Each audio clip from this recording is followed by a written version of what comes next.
የተወደዳችሁና የተከበራችሁ የኢትዮኒውስ ቤተሰቦች እንደምናላችሁ ሰላምታችን በያላችሁበት ይድረስ። እነሆ አዳዲስና ወቅታዊ መረጃዎችን አዘጋጅተን ወደ እናንተ ማድረስ ጀምረናል። ከኢትዮኒውስ መረጃዎች ጋር አብራችሁን ልትቆዩ ጋብዛለሁ። በቅድሚያም አርዕስተ ዜናዎችን ላስቀድም። በአማራ ክልል የተለያዩ አካባቢዎች በአገዛዙ ጦርና ፋኖ ኃይሎች መካከል የሚደረገው ውጊያ ዛሬም ቀጥሏል። በተለይም በክልሉ ሸዋና ወሎ በተደረጉ ውጊያዎች አመራሮች ጭምር መገደላቸውን የተሰማው። በሌላ በኩል በዛሬው ዕለት ወደ ጎጃም ደብረ ማርቆስ ከተማ የተጓዙት የአገዛዙ ጠቅላይ ሚኒስትር አብይ አህመድ የፋኖ ኃይሎች ሽፍቶች በሚል ሲጠሯቸው ተደምጠዋል። በዝርዝር የምትሰሙት ይሆናል። የዓለም ባንክ በቀጣዮች 10 ዓመታት በኢትዮጵያ ሊያከናውናቸው ድጋፎች የፖሊሲ ለውጥ አድርጊያለሁ ብሏል። ግዙፍ በመንግስት የሚመሩ የኃይል ማመንጫ ፕሮጀክቶችን፣ ዋና ዋና የአስፋልት መንገዶችና የቱሪዝም ዘርፍን በቀጣይ 10 ዓመታት ውስጥ ድጋፍ አላደርግባቸውም ብሏል። ባንኩ የትምህርት ጥራት ደግሞ ከፍተኛ እንቅፋት ሊሆንብኝ ይችላል ስጋቱን አስቀምጧል። በዝርዝር እናየዋለን። ኢራን በድጋሜ ሆርሙዞች መጥተው ስትዘጋ አሜሪካ ቴህራን ላይ አዲስ ዙር ጥቃት ከፍታለች። በዚህም ታዲያ አሸማጋዩ ፓኪስታን ወደ ድርድር እንዲመለሱ ሁለቱን ሀገራት ጠይቃለች። የተወደዳችሁና የተከበራችሁ የኢትዮኒውስ ቤተሰቦች አብራችሁን ቆዩ። ወደ ዝርዝሩ አልፋለሁ። በአማራ ክልል የተለያዩ አካባቢዎች በአገዛዙ ጦርና ፋኖ ኃይሎች መካከል በቀጠለው ውጊያ በተለይም በክልሉ ሸዋና ወሎ በተደረጉ ውጊያዎች አመራሮች ጭምር መገደላቸው ሰምተዋል። በሌላ በኩል በዛሬው ዕለት ወደ ጎጃም ደብረ ማርቆስ ከተማ የተጓዙት የአገዛዙ ጠቅላይ ሚኒስትር አብይ አህመድ የፋኖ ኃይሎች ሽፍቶች ሲሉ ተሰምተዋል። በክልሉ ወሎ ቀጠና የተለያዩ አካባቢዎች የፋኖ ኃይሎች በከፈቱት ውጊያ በርካታ የአገዛዙ ጦር አባላት የሞትና የአካል ጉዳት ደርሶባቸዋል ሲል የአማራ ፋኖ ብሔራዊ ንቅናቄ ምኒልክ ዕዝ አስታውቋል። በሰሜን ወሎ ዞን ላስታ ቀጠና ከላሊበላና ኩል መስክ የተውጣጣ የአገዛዙ ጦር ጋር በተደረገ ውጊያ 55 የአገዛዙ ወታደሮች ተገድለዋል ያለው አፋብን ምኒልክ ዕዝ ሐምሌ 4 2018 ዓ.ም በከባድ መሳሪያ ታግዞ በላስታ ገነት ማርያም አካባቢ በተደረገ ውጊያ ከተገደሉት የአገዛዙ ወታደሮች በተጨማሪ በርካቶች ቆስለዋል ያለው አፋብን በውጊያው ከአገዛዙ ጦር ጋር የተያያዘ በርካታ ወታደራዊ ትጥቅ በምስል አስደግፎ ይፋ አድርጓል። በዚህ ውጊያ ጉዳት የደረሰባቸው የፋኖ አባላት መኖራቸውን የተናገሩት ደግሞ የኢትዮኒውስ የፋኖ የመረጃ ምንጮች ናቸው። በዚህ ወሎ ቀጠና አማራ ሳይንት በቀጠለው ውጊያም ሰብአዊና ቁሳዊ ጉዳት መድረሱ ተሰምቷል። የፋኖ ኃይሎች በአማራ ሳይንት ከዴንሳ ከተማ ወደ ቡጩማ በ7 ተሽከርካሪ ጉዞ ላይ በነበረ የአገዛዝ ጦር ላይ በከፈቱት የደፈጣ ውጊያ ሻለቃ አዛዦች ጨምሮ በርካታ የአገዛዝ ጦር አባላት ላይ ጉዳት ማድረሳቸውን የፋኖ የመረጃ ምንጮች ተናግረዋል። ወገድ መገንጠያ ጎዴል በተባሉ አካባቢዎች በተከፈተ ውጊያ ሻለቃ ወልደ ጊዮርጊስና ሌሎች የአገዛዙ አመራሮች መጎዳታቸውን ነው የመረጃ ምንጮች አክለው የተናገሩት። በተመሳሳይ በክልሉ ሸዋ ቀጠና የተለያዩ አካባቢዎች በአገዛዙ ጦርና ፋኖ ኃይሎች መካከል የሚደረገው ውጊያ መቀጠሉ ተሰምቷል። በትላንትናው ዕለት በቀጠናው መንዝ መራቤቴና ሰላሌ አካባቢ የፋኖ ኃይሎች ባደረጉት ውጊያ የአገዛዙ ጦር ላይ ከፍተኛ ሰብአዊና ቁሳዊ ኪሳራ አድርሰንበታል ሲል አፋብን አስታውቋል። በዚህም የፋኖ ኃይሎች በሰላሌ ቀጠና ደገም ወረዳ፣ በመራቤቴ ኮላሽና በመንዝ ላሉ ወረዳ በአገዛዙ ጦር ላይ ከፈቱት ውጊያ አመራሮች ጭምር ተገድለዋል ያለው አፋብን በተለይም በመራቤቴ ቀጠና ከአለም ከተማ ቅርብ ርቀት የተደረገ ውጊያ በርካታ የአገዛዙ ጦር ኮማንዶ አባላት መገደላቸው ተሰምቷል። በዚህ ውጊያ ጥቂት የፋኖ አባላት ጉዳት ደርሶባቸዋልም ተብሏል። በተመሳሳይም በክልሉ ጎጃም ቀጠና የተለያዩ አካባቢዎች የፋኖ ኃይሎች ባረሱት ጥቃት የአገዛዙ ጦር አባላት መገደላቸውን አፋብን ቴዎድሮስ ዕዝ ይፋ አድርጓል። በዛሬው ዕለት ሐምሌ 5 2018 ዓ.ም በምስራቅ ጎጃም ዞን ዲቦ ከተማ እነብሪ አካባቢ በሚገኝ የሚኒሻ ካምፕ ላይ የፋኖ ኃይሎች በከፈቱት ውጊያ የአድማ ብተናና የሚኒሻ አባላት ተገድለዋል ያለው አፋብን በተመሳሳይ ትላንት ምሽት በምዕራብ ጎጃም ዞን ሸንዲ ከተማ ሰርገው የገቡ የፋኖ አባላት ባረሱ ጥቃት የሚኒሻ አባላት መገደላቸውን የመረጃ ምንጮች ተናግረዋል። በሌላ በኩል በዛሬው ዕለት ወደ ጎጃም ደብረ ማርቆስ ከተማ የተጓዙት የአገዛዙ ጠቅላይ ሚኒስትር አብይ አህመድ የፋኖ ኃይሎች ሽፍታ በሚል ሲጦራቸው ተደምጠዋል። አብይ አህመድ የፋኖ ኃይሎች ሰዎች ከደብረ ማርቆስ ከተማ ወደ ደጀን ከተማ እንዳይጓዙ የሚያደርጉ ናቸው በሚል በሸዋ ሊደሩ አካባቢ ወደ አዲስ አበባ የሚጓዙ መንገደኞችን ከሚያግቱ ታጣቂዎች ጋር አመሳስለው ማቅረባቸው አስገራሚ ሆኗል። አባይ ሸለቆ አካባቢ አሊዶሮ አካባቢ የሸፈተውንና ወደ አዲስ አበባ አላሻግርም ያለውን ሽፍታ በጋራ ታግለን ማስወገድ ሲገባን ከዚህ ደጀን መሄድ እንዳንችል ተጨማሪ ሽፍቶች ማበራከታችን ተገቢ ጉዳይ አይመስለኝም።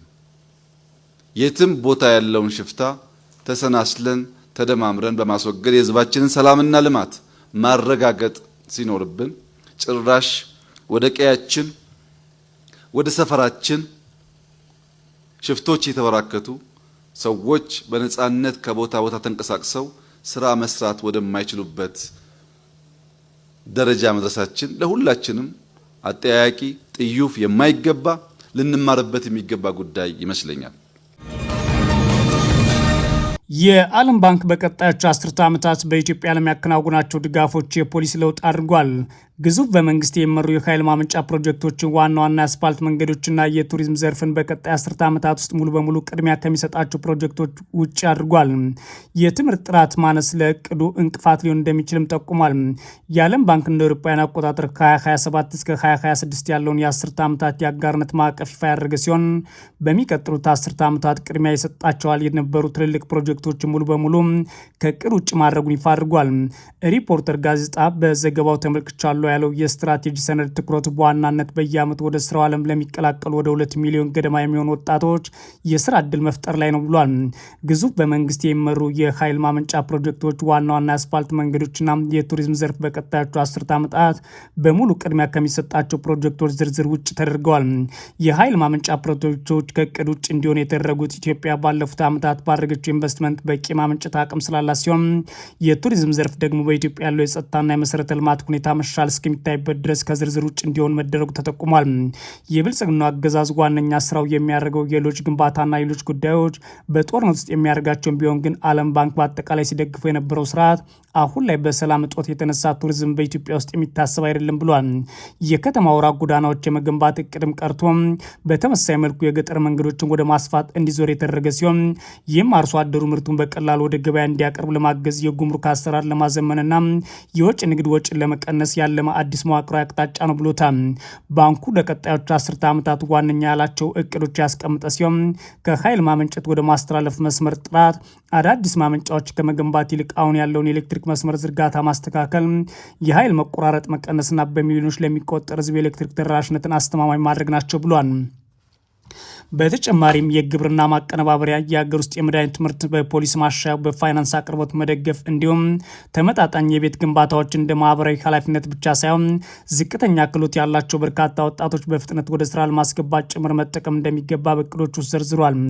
ለወጣቶቹ የስራ እድል መፍጠር ላይ ትኩረት ያደርገው አዲሱ የዓለም ባንክ ስትራቴጂ የብልጽግና አገዛዝ ለጦርነት የሚያግዳቸውና ስራ አጦች የሉም፣ ጦርነት አሁን ላይ እያደረኩ ያለሁት እንዲያውም በከተሞቹ የሰራተኛ ማጣት ጭምር በሚል የሚያፈዝበትን ፕሮጀክት ወጣቶቹ ስራ የላቸውም በማለት ሊሰራበት ነው ብሏን። የዓለም ባንክ የትምህርት ጥራትና የክህሎት ማነስ ግን አሁን ላይ እንቅፋት ሊሆኑብህ ይችላሉ ሲል ገምግሟል።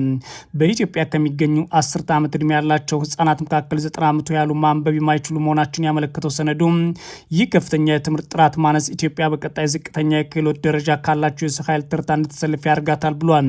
የብልጽግና አገዛዝ ትምህርት ቤቶችን መገንባት ሳይሆን በዋናነት በድሮም ማፍረስ፣ ወታደራዊ ካምፕ ማድረግ እንዲሁም የትምህርት ስርዓትን ማቋረጥ ብሎም ደግሞ የትምህርት መሳሪያ አቅርቦትን ማስተጓጎልና ትምህርት ቤቶች በአገሪቱ እንዲዘጉ ማድረግን ተከትሎ ነው ይህ የዓለም ባንክ ስጋት የመጣው።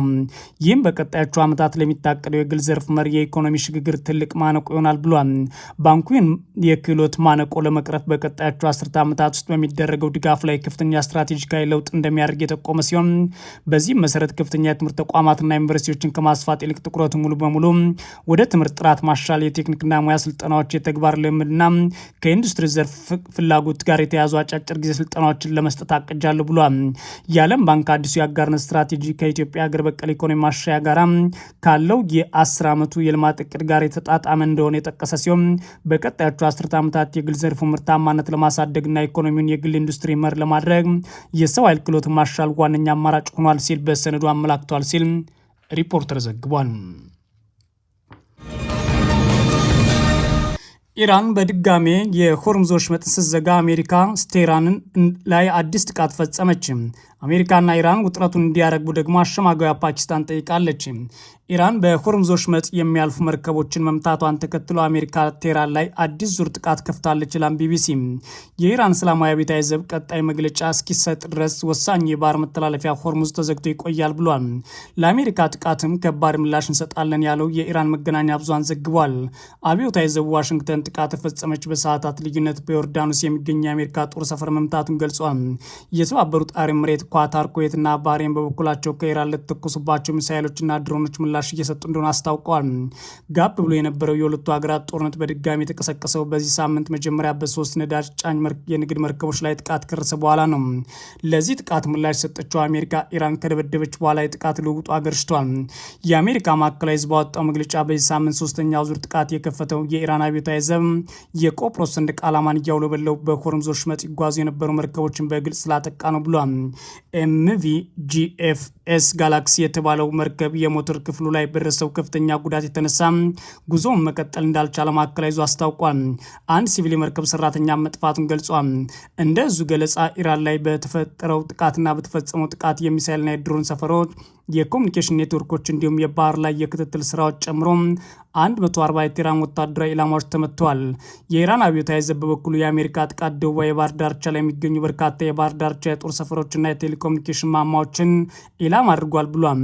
ለዚህ ጥቃት በተሰጡ የመጀመሪያ ዙር ምላሽ ዮርዳኖስ ውስጥ የሚገኝ ፕሪንስ ሐሰን የአየር ኃይል ጦር ሰፈር እንዲሁም ሌሎች ኢላማዎችን መትቻለሁ ይላል። እንደ ኢራን ገለጻ በጥቃቱ የጦር ሰፈሩ የእዝና ቁጥጥር ማዕከል እንዲሁም የኤምኪው 9 ድሮን ማቆሚያዎች ወድመዋል።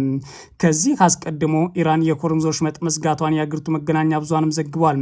ዘገባዎች እንደሚያስረዱት መተላለፊያው የተዘጋው የኢራን ጦር ባልተፈቀደ መስመር ለመጓዝ በሞከረ መርከብ ላይ ክሩዝ ሚሳይል ካስወነጨፈ በኋላ ነው። እንደ አብዮታዊ ዘቡ ገለጻ መርከቡ የተሰጠውን ትዕዛዞች በተደጋጋሚ ችላ ማለቱ በማስጠንቀቂያ ተኩስ እንዲመታና እንዲቆም ተደርጓል ብሏል። ሆርሙዝ በመዘጋቱ ምክንያት ለሚፈጸም ማንኛውም የአሜሪካ ጥቃት የሚሰጠው ምላሽ ከባድ እንደሚሆንና በቀጠናው የሚገኙ አዲስ የጦር ሰፈሮች ኢላማ እንደሚያደርግ ማስጠንቅቋል። በሌላ በኩል የፓኪስታን ውጭ ጉዳይ ሚኒስትር ኢሻቅ ዳር ከኢራን አቻቸው አባስ አራግቺ ጋር በስልክ ተነጋግረዋል። ሁለቱም ሚኒስትሮች የተነጋገሩት ከዚህ ሳምንት መጀመሪያ አንስቶ የአገረሸውን የሁለቱ ሀገራት የጥቃት ልውውጥ ትላንት ሌሊት ከቀጠለ በኋላ ነው።